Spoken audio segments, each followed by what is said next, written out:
Okay, welcome everybody to the Monday, February 13th, 2023 PVC meeting.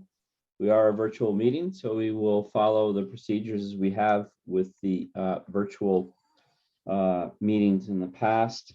Tonight's agenda, we have 4 main topics. And the first one of the entire agenda is approve the minutes. So I would look for a motion to approve the last meeting minutes. Do I hear a second? Thank you, Lynn. Any questions? Concerns? Okay. And with that, we'll go to the roll call. Richard? Aye. George? Aye. Lynn? Aye. Roy?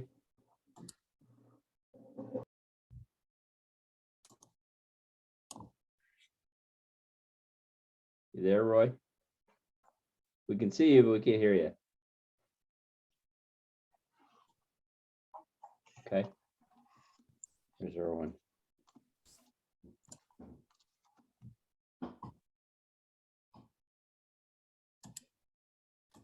All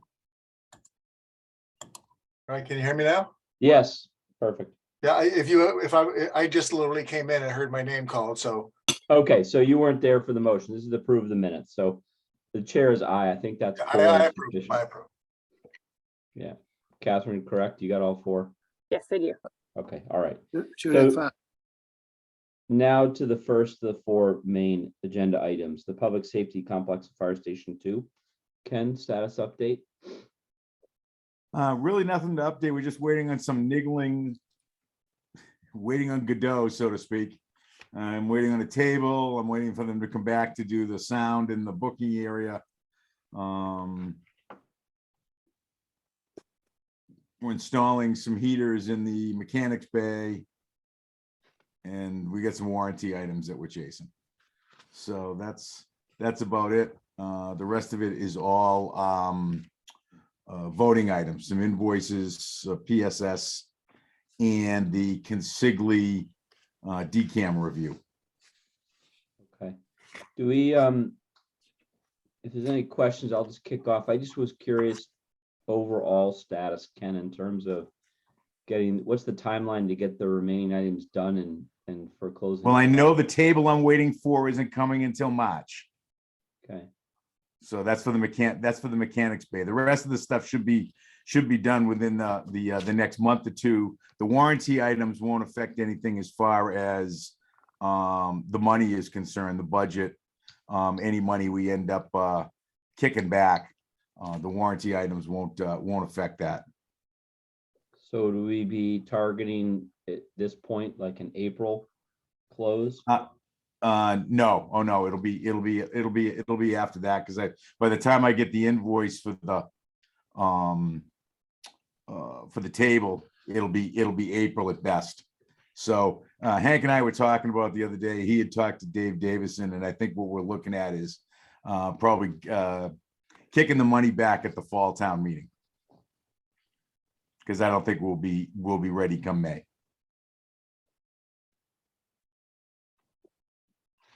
Okay, others have questions? Okay, the other 2 items you mentioned, Ken, before we go to the, one is the voting items, we'll do that last. In terms of DCAM, did you want to go over the DCAM?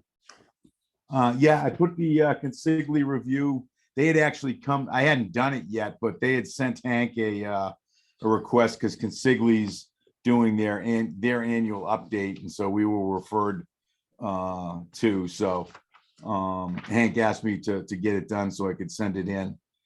I mean, there's nothing, I mean, obviously I didn't have any problems with Consigli. I thought they did a good job. There were a couple of categories. I don't like these DCAM reviews anyways. I think they're rather useless, because the difference, for instance, the difference between excellent and average for all the categories is like 10 points. So I don't understand how they do what they do, but anyways, but I had scored them. You saw the stuff was in the package, so Right. If anyone's got Eric, any you have a question? questions, Actually, Barry no, has his hand yeah, I have a question. Thanks. Hey, Ken, I'm sorry, you said it was in a package. Did we get a chance to look at that? yeah, it was in the package I sent out last Friday. Got it. You would Okay. actually ask me about the invoices. It was in that Oh, same okay, package. got it. Thanks. That's right. Okay. Based Um, on, Questions, ba- George? yeah, based on their overall performance on the job, I don't see how we can give them anything but a very good review. That's my feeling. I think they did an excellent job with all the work that had to be done and the pandemic and everything else and how things were handled. I think it worked out very well. You have to, look at it from a 30,000 foot viewpoint, and we would honestly say we have very nice buildings and they're all functional and we don't have any major issues with them. And I'm happy about that. Okay. Any other comment? You still got your hand up, Barry, or are you all set? Okay. Others, any other comments from a DCAM? Do we need to vote that DCAM in or just acknowledge it? Yes, Okay, so we need to vote that.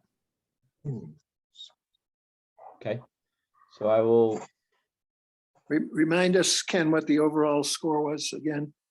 It was a 97.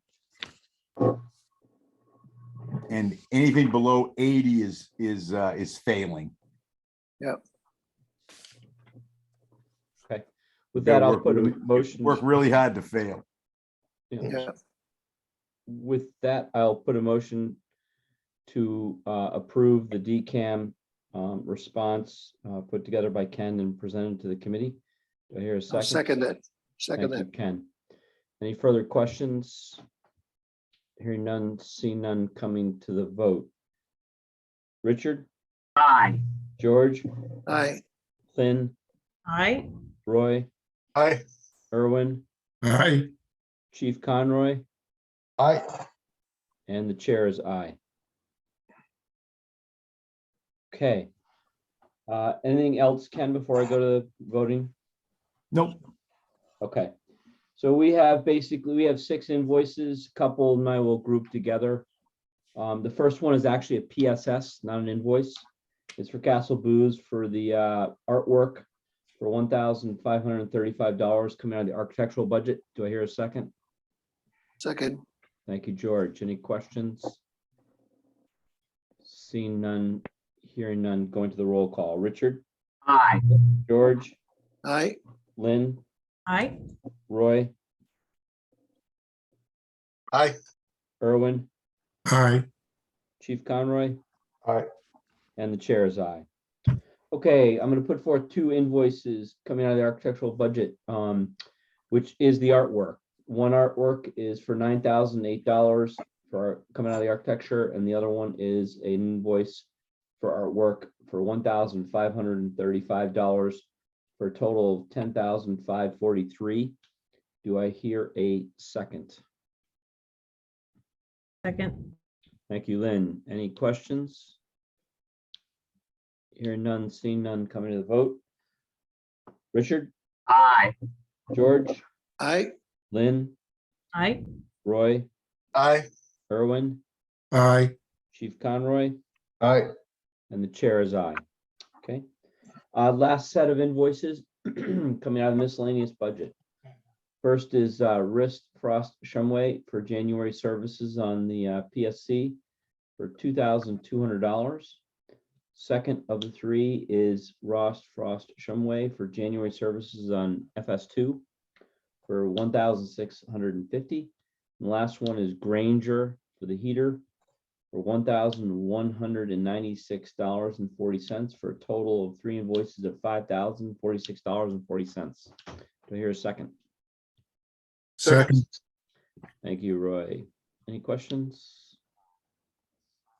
Seeing none, hearing none, coming to the roll call. Richard, Aye. George, Aye. Lynn, Aye. Roy, Aye. Irwin, Aye. Chief Conroy, Aye. and the chair is aye. That's all the invoices I see on the list for public safety. Did I miss anything, Ken or Catherine? No. Okay, great. Any No, final you got 'em. comments, questions regarding the public safety project? Okay, great. Thank you very much to the user group, Chief Conroy. Folks, we will now shift our attention to the Emery Grover agenda item, renovation. We have a status update, invoices, and change order as well. Hank, is that you or is that All right. Yeah, hang on, I gotta Ken? share my screen here. Ken, you have the There it is. photos, do you? I'm sorry, Hank. You have the photos? I sent them out this morning. I think everyone got those, right? The photos Yeah, I sent of I saw Emery that. Grover. Yep. All right, so as you can see from the pictures, the interior demo is mostly complete. It's nothing but a shell of its former self, so to speak. They started cutting for the door where the production center is today. And they get their shoring guy coming out to take a look at the shoring that's needed for the masonry demo. So they're finishing the engineering up on that. We've started some site work excavation, and then they'll start demolishing. Once they get that shoring in place, they can demolish the basement floor and remove the masonry walls downstairs and get going. We did uncover a few things, which I'll talk a little bit more about. Well, I guess I can talk about them now. Actually, let me do Hillside first, because that's easy. Final punch list work was done today. Final inspection was done today. So hopefully I can get the CO from Dave Roach this week. And next month, we should see the final requisition from Cardosi, and we'll be able to close them out. So before I continue on with Emery Grove, does anyone have any questions with Hillside? I'd like to make a comment. Okay, Go ahead. Sure. I, as a resident of the newly renovated Hillside space, I'd like to tell you that you have done a fabulous job. The building is warm, it's comfortable, it is clean and really able to be used for administration. So I want to thank you and commend you on your efforts. And we should thank building maintenance as well, as it was Absolutely. very much a team effort. Thank you to both of you. It's really a pleasure to be there. well, hopefully you'll feel the same way when you move back. Dan's a little worried about all the space some people have at Hillside, and they may feel a little constrained when they get back to a normal office, but we'll just deal with that when we get there. I suspect you might be right, Michael. All right, going back to Emery Grover, we uncovered a few things during the course of the demolition. There's a beam supporting, you may have seen that in some of the pictures. There's a beam supporting the second floor that we believe was installed post original construction. They suspected something might be there because there were some post columns that they saw, but they had no idea what was up above the ceiling, and it's a pretty deep beam. And the engineer is looking at it now. We don't think it's holding anything up per se. We don't know why it was put in, but anyways, the problem we have is the clearance for MEP, because the ceiling's very tight to the underside of the floor. So we don't know about penetrations through that beam. So there's you can see in the ACL that I don't have a number for it because I have no idea what we're going to do with it. So I couldn't begin to put a number to it. But anyways, we also uncovered that the floors were not what we thought they were in terms of what was there. And the original design for the new floor with the gypcrete was not going to work. This number that's in there, this 90,000, it's actually going to be more than that, because I found out today that the the gypcrete, well, I knew before today, but the original number didn't include, the gypcrete's got to be a minimum of 1 inch. The original design was only 3/4 of an inch, and that requires some additional planking underneath. The original idea of using the subfloor was not going to work because there were gaps in the floor, and the engineers come up with a couple of suggestions, which came out on Friday. And I'm meeting with the contractor tomorrow to go through pricing on the different options. But that 90,000 is light. By how much, I can't say, but that is light. We also uncovered some additional asbestos, mostly in flooring on the lower level under the raised floor. We had no idea it was there. And then we uncovered a pipe, an old heating pipe that we suspect actually ran to the old school that was next door where the condos are, because it runs in that direction. And that was wrapped in asbestos insulation. So we had to dig that pipe up and get the asbestos off of it. And then the pipe was tainted too. So the pipe had to go because it had residual asbestos on it. So those things we uncovered during the demo process. The big number that you see there, the shoring and masonry demo, was a glitch in the specs. The mason, of course, is a file subbid, and they're bound only by what's in the file subbid specs. There was a section in the structural demo section, that called for the mason to be responsible for shoring and masonry removal in the basement and in the building. So the general contractor did not include that in his number because he read it as the mason. The mason, it's not in the file subbid, so he said, it's not mine either. We went to town council and they came back with some case law rather, that basically said, yeah, it's the way it's written, it's neither of them. So this 240 is going to be a cost in some way, shape, or form, either most likely to the GC, because I don't want to have the file subbidder bidding on an extra that large, because the number will be ridiculously large. But in retrospect, the bids probably would have been a little higher had either one of them picked it up in there. So it's not like this is, I don't want to say that this is an extra per se. It's an extra to the contract, but it's not unknown work. It was known work, and the bids probably would have come in higher, maybe not this high, because as we all know, extras cost you more than if it was in the regular contract. But be that as it may, this number will probably go down a little. Again, I'm working with the GC to see if we can't get some relief on some of the shoring and not have to do as much of it as we originally thought. So it's So fair with to that, say, I will take. Ken, that we own this anyways. It had to be done. It's just Correct. the question that it was not detailed for anybody to pick it up to do the formal bidding. Otherwise, we would have seen a slightly bigger or a slightly higher bidding number overall, because it would have included that properly. The part Correct. that I think I'm Correct. picking up on is a little concern about, why it was missed in the first place.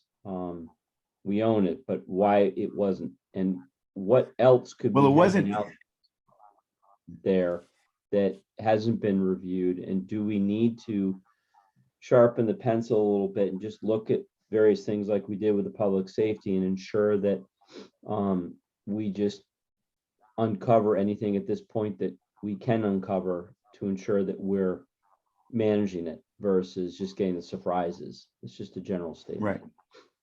Well, you bring up public safety. The review we did on public safety was not base scope. The review that was done at public safety was both departments going through the drawings again with a fine tooth comb. Correct. And they saw stuff that they wanted to add. That whole review, if you recall, it was between Fire Station 2 and headquarters. It was well over $250,000.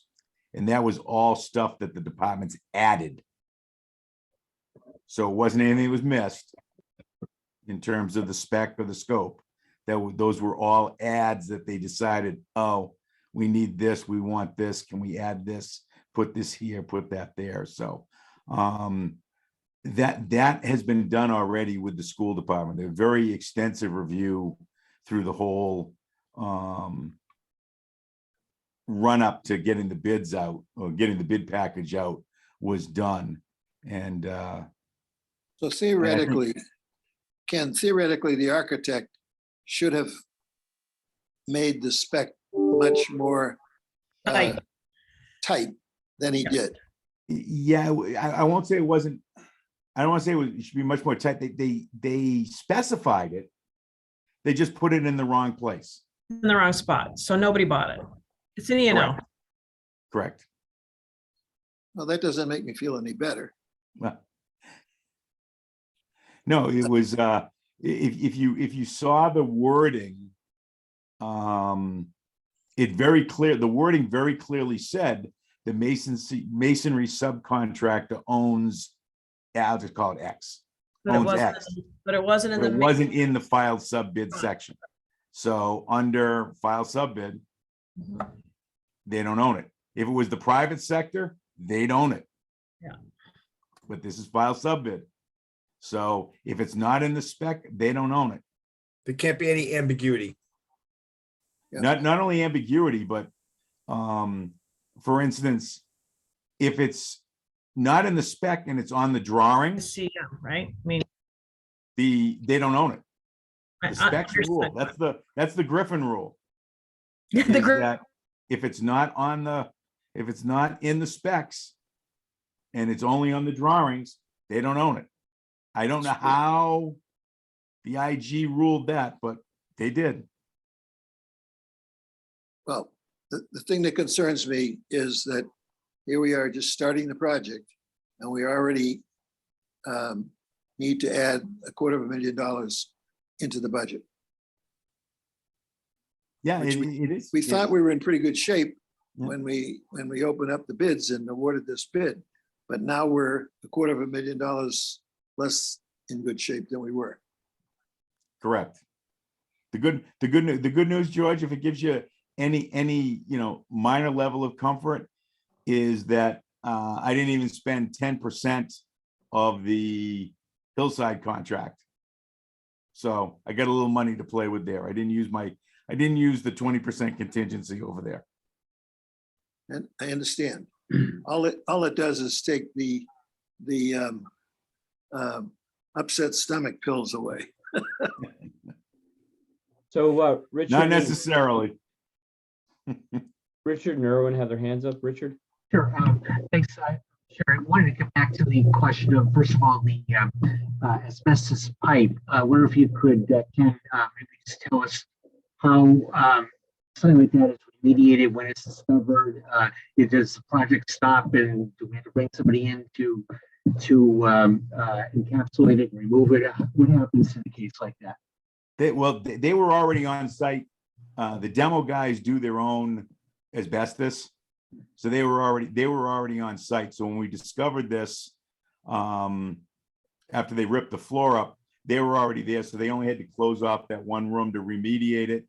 And then once we traced it outside, they dug it up. And it happened to end at sort of close to the property line. Right. So it must have been remediated further out at some point in the past. Mhm. So they only had to go. So again, they put up their little tent, did their thing, they get their clearances, and away we go. Right. And the second question I had, Ken, is could you point out which photograph is the one that contains the unknown beam? I couldn't detect it. I was just looking at the And there might not be a photo of it, Richard. Oh, okay. Let me see if I can find it. It I was don't close- have it opened up. Yeah, it was close to the last image. And you could see in the foreground some of the temporary shoring. And it was a background. And Oh, yes. Yeah, I it's see a it. Got it? Yeah. Okay. 24-inch deep beam. Yeah. I see it now. Okay. Thank you. Erwin, you all set? Yeah, Erwin? Yes, hi Ken. I'm adding up the three big items on the ACL. It's about 350,000. So can you refresh our memories on what the contingency is? I know you said there's additional monies possibly from the hillside, but what was the Hang, original contingency and hang how on a much of a second. concern are we at right now, given that we're biting Oh, 350,000 into it? My, if I recall, I don't have the, Yeah. let's see, the original, I believe the original contingency, did we had one? It's on your Yeah, spreadsheet, Ken. but I'm going back, Hank, even to the original. The, before these numbers, Erwin, it was a little over 3.1 million. Okay, That's not the original number. The original number was higher than that, because if you Right. recall, we had a 100 and whatever it was for the 175,000 for the elevator. right. And then there was some minor change orders over at Hillside. But after these numbers, we still have a little over 2.8 million in the contingency, which represents 1.7 and 17% roughly of the O'Connor construction contract rather. Okay, so not a high level of concern at this point? Although No, sir. No, obviously no. not. You know, after we jack out my two big unknowns right now are, do we find something when we jack out the floor Mhm. in the basement? And the second one is, although we don't have anything that leads us to believe that there's going to be an issue with tainted or a lot of tainted soil due to the old underground tank that was taken out, that still is an unknown if it migrated. Nothing indicates that it did from all the surveys that they did, but Okay, there's always the possibility. okay, thank you. Great. Other questions? And just, Ken, do you have the budget just based on the ACL now? Do you have a summary included? Yeah, in the package. Ken, do you want to We're looking- scroll down to that? We're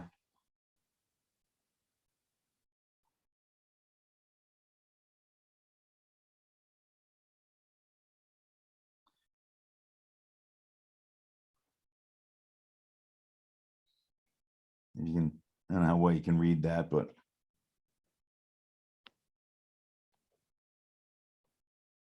there we go. So if you just So go down we're- just a little bit, go down to the summary of the, So we're at the original project budget was the 20, little under 3.1, we're down with the ACL included in the 359. We're at right. We're a little under 2.8. that 2.8 Okay. that I referred to earlier. Okay. Thanks. I just want to make sure we see that. Okay. Other questions? Relative to that? Okay. I don't see or hear any. So go ahead, Ken. I think you had one other item before we go to invoices. No, I think I'm done. I think I'm good with that. Yep. Into the voting items. Okay. Do you want to do the hillside first or second? Doesn't matter. It's all the same. Oh, sorry. I'm misreading. Ridge Hill. Sorry. I got the Emery Grovers. Okay. So there's only four invoices to approve, 4 items to approve. The first one is the M. O'Connor Contracting, the requisition number 2 through January.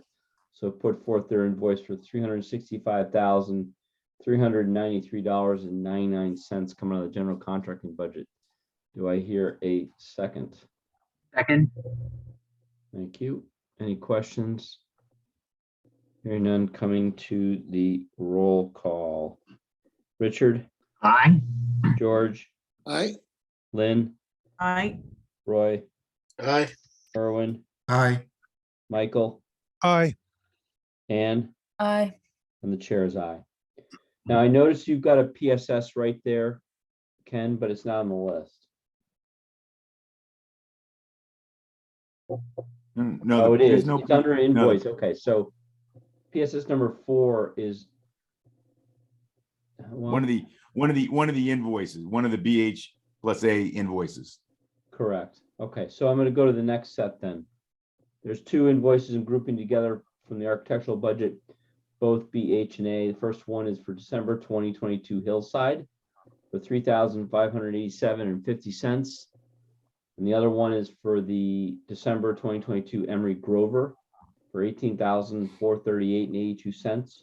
Total coming out of that budget item is $22,026.32. Do I hear a second? Second. Thank you. Any questions? Seeing none, hearing none, coming to the vote. Richard, Aye. George, Aye. Lynn, Aye. Roy, Aye. Erwin, Aye. Michael, Aye. and Aye. chair is aye. All right, last invoice is for Isaac's Moving and Storage Moving Services for $32,270 coming out of the miscellaneous budget. Do I hear a second? Second. Thank you, George. Any questions? Hearing none, seeing none, coming to the roll call. Richard, Aye.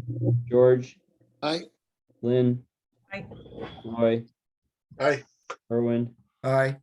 Michael, Aye. and Aye. chair is aye. And I believe that's all the invoices that are on there, Ken. Yes, yep. Okay. Any other questions? Final comments regarding Emery Grover? Okay, we will move to, Oops. Stuart, Hank, Stuart, yep. while we still have Ann on board and also Michael, could we do the approval for the theater sound and light invoice and also the school master plan invoice? I don't see why not. There's Their no user objection. representative. If there's no objection, I will put forth the invoice for the theater sound and light study. It's the invoice for Hughshot International for January 2023 services for $11,000 coming out of the designer budget. Do I hear a second? Second. Thank you, Michael. Any questions? Seeing none, hearing none, coming to the vote. Richard, George, Aye. Lynn, Aye. Roy, Aye. Erwin, Aye. Michael, Aye. and Aye. chair is aye. I'll put forth the school master plan invoice for Dorr and Whittier for April 2022 through January 2023 services for $6,300 coming out of the architectural budget. Do I hear a second? Second. Thank you, Richard. Any questions? Seeing none, hearing none, coming to the roll call. Richard, Aye. George, Aye. Lynn, Aye. Roy, Aye. Erwin, Aye. Michael, Aye. and Aye. chair is aye. Okay, that covers those two, Hank. Thank you. Stuart, Okay, super. if I just make a comment, I have been really, really impressed by the work of Brandon Creel and Hughshot. They really, I'm just very impressed by the way they've done this so far. It's just they're terrific. Great. Yes, agreed. Excellent. Thank you. Okay. With that, we will move to the thank you to the user group on the Emery Grover and then the invoices on the theater sound and school master. We'll move Thank to you, the everyone. Ridge Hill demolition item, and that's to you, Hank, I guess. No, I got it. You got. I you sent got- out some pictures on Friday. Looks drastically different today. The building is gone with the exception of the manor house is gone, with the exception of the two chimneys, and there's half of it's in a pile of rubble in the basement that I expect will be loaded out before the end of the week, and they're hoping to start banging away at the foundations. By the end of the week, take the chimneys down. And hopefully by the end of the month, they're down to just a little bit of site work and then waiting for the spring to do their loam and seed. So it moved, once they get going, it moved quick. I can actually share a few images for people if you're interested.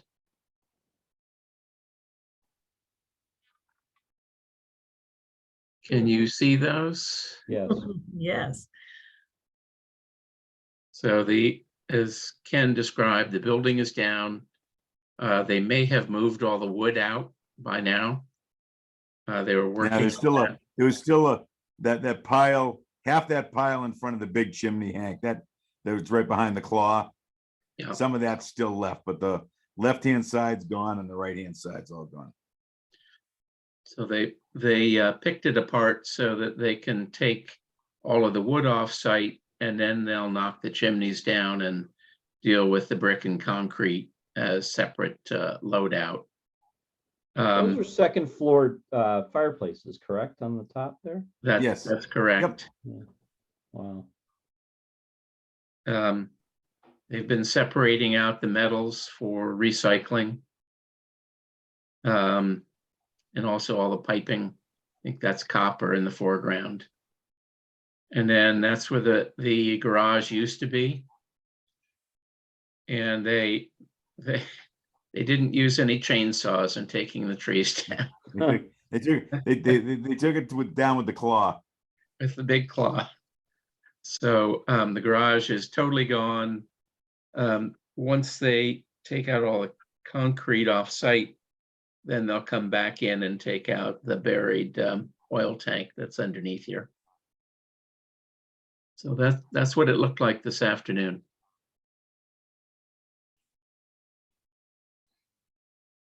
Any other questions before we go to the invoices? Okay. With that, I'll go to the invoices, Ken. Yep. The only invoice we have is one, which is the Durham Whittier for services through January 2023 for $4,500 coming out of architectural budget. Do I hear a second? Second. Thank you, Lynn. Any questions? And in terms of user group, Barry, it's you. I don't see Ed Olson on the line. Is that correct? So it's just Barry. Okay. Correct. Great. Ed was not able to come. Okay. So we'll start the roll call. Richard? I can see you saying aye, so I'm going to say aye. Great. George? I, Lynn? Aye. Roy? Aye. Erwin? Aye. Barry? Aye. And the chair is aye. Okay. That's it for invoices. And is there anything further on the Ridge Hill? Nope, not unless anyone's got any other questions. Okay.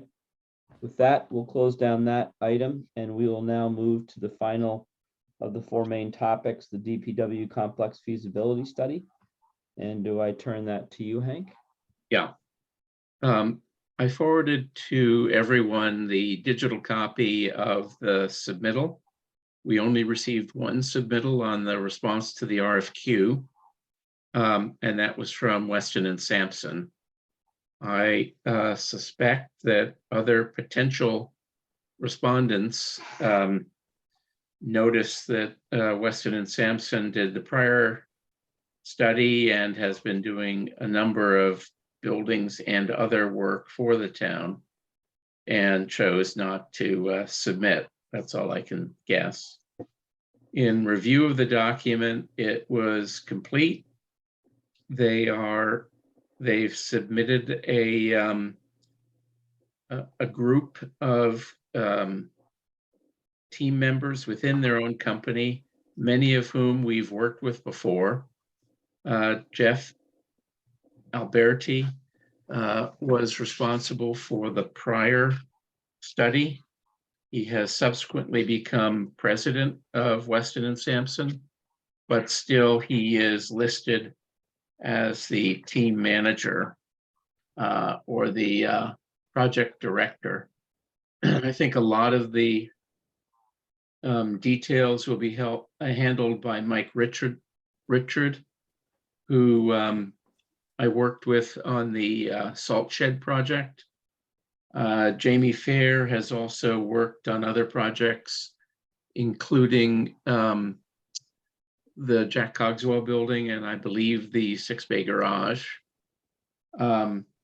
They included both an MBE and a WBE as part of their team.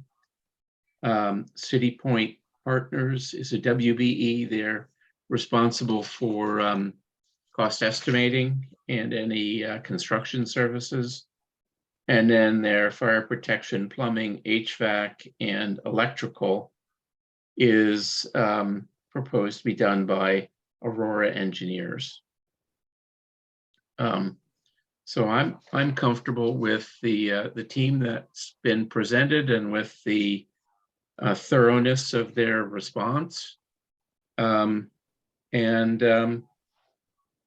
Shane and Barry, I know that you have spoken with Karis. Maybe you want to chime in.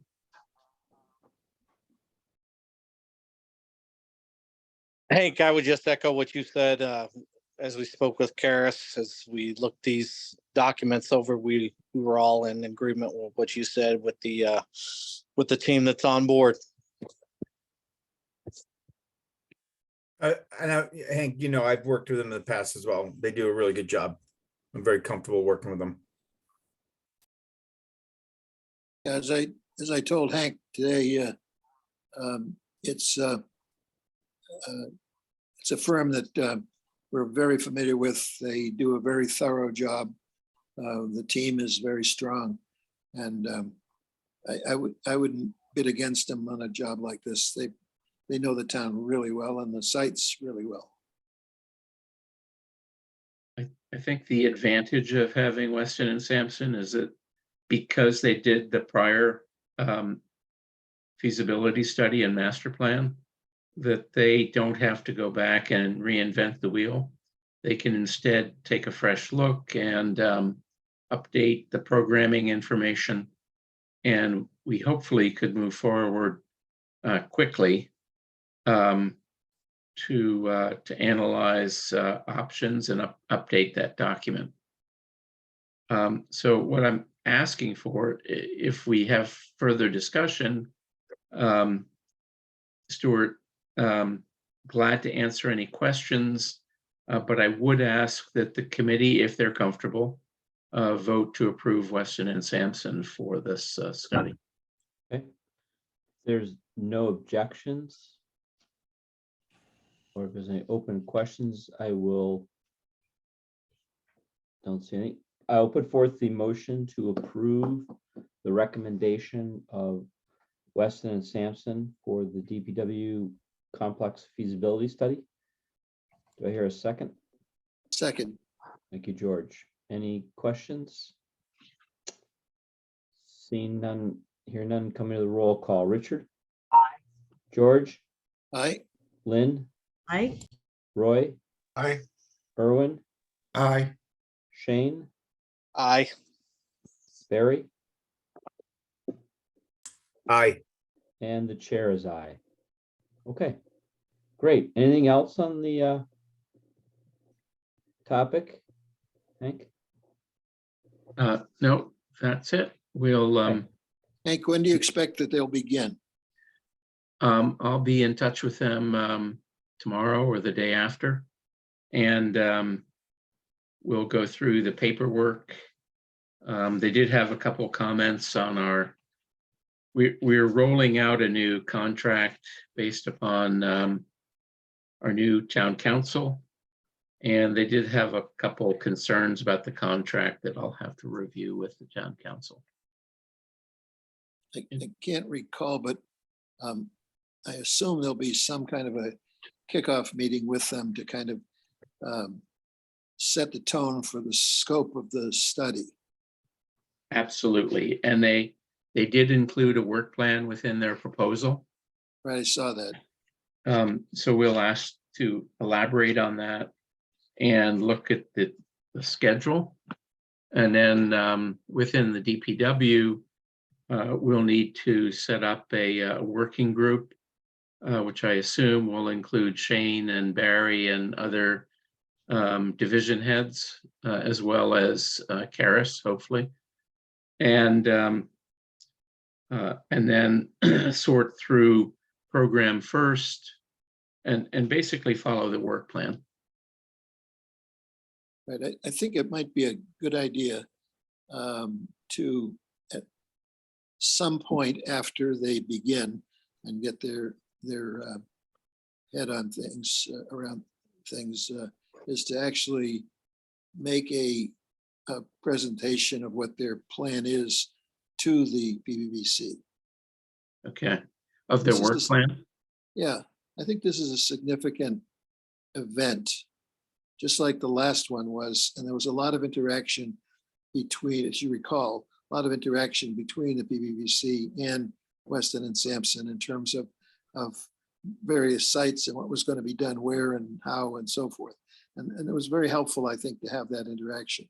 And for that, I would definitely propose that we have an on-site rather than a Zoom meeting to do that. Okay. It'll probably take them, see, I'm March. thinking of sometime in March or early April. Yeah, maybe- our first meeting in April is planned to be in person, as you know. So that's April 4th would be in the library. Would be the first in-person meeting. The March meetings are all on Zoom. Unless they have a problem with that in terms of messing up their schedule, I think that would be good. Okay. So what's good about that, George, is that they'll be able to initiate some of the interviews that they need to go through to update the program.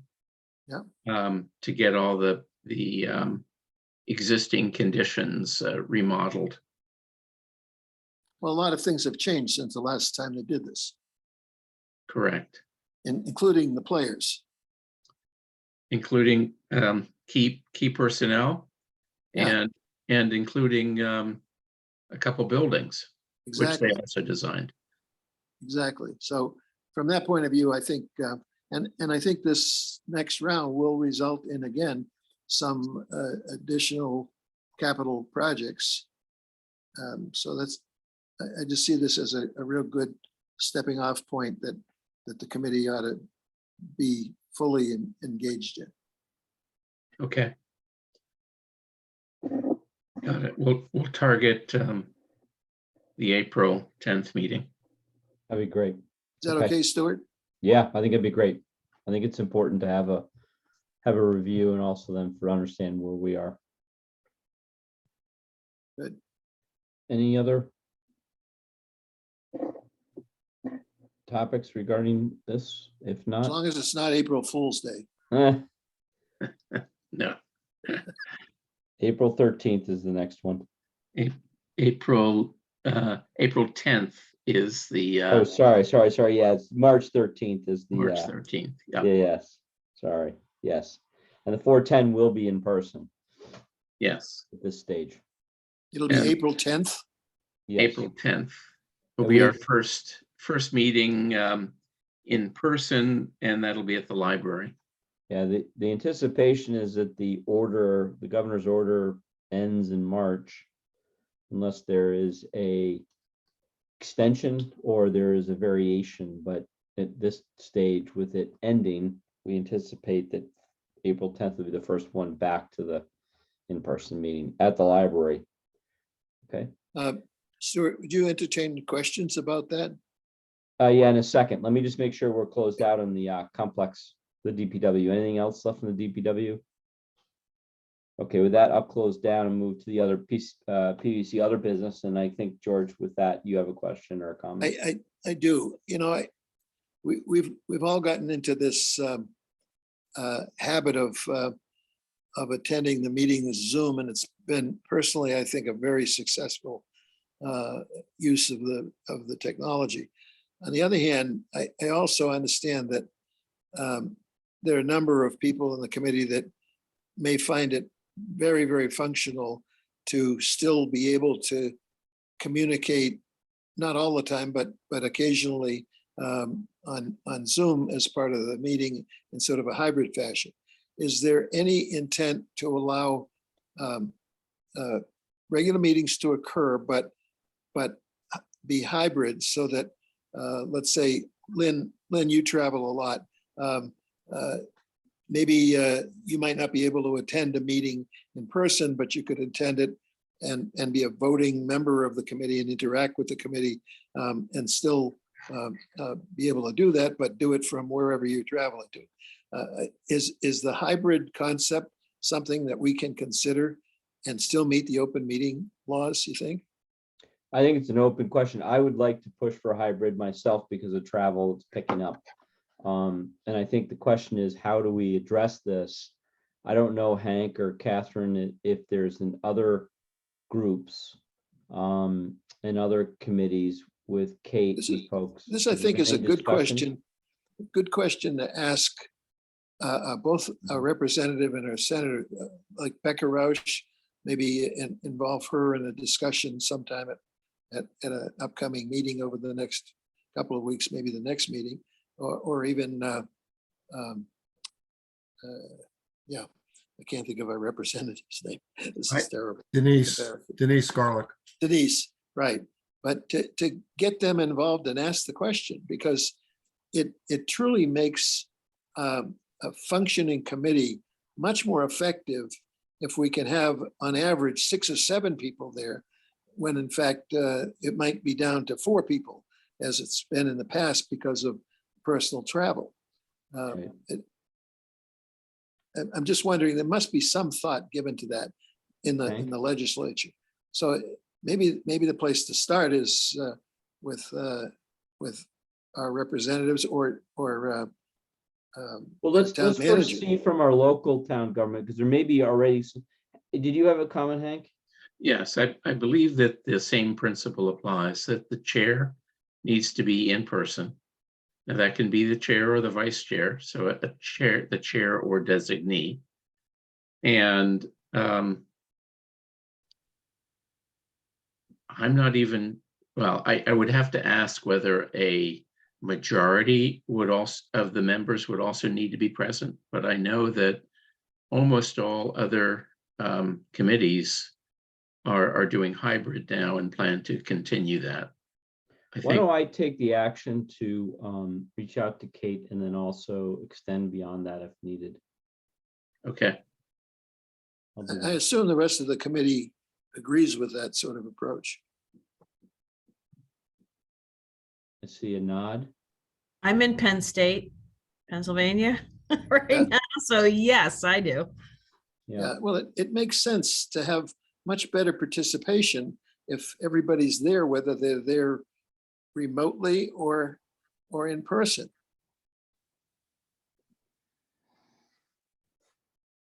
Yes, Okay, I'll take that action. Thank you. And see if we can report back in the next meeting, which is on the 27th. Get an answer for that. Okay, any other business? So Stuart, I should mention that next meeting, I'm trying to get into the schedule of bringing the studies before the committee on the second meeting of each month. So I anticipate an update from the CAF.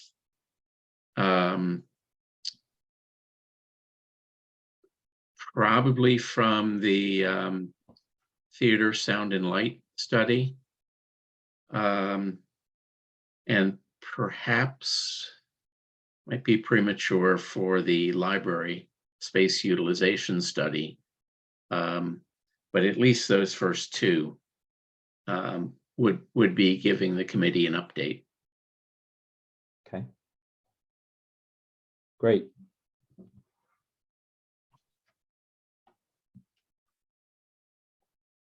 Thank you, Hank. Any other topics, questions?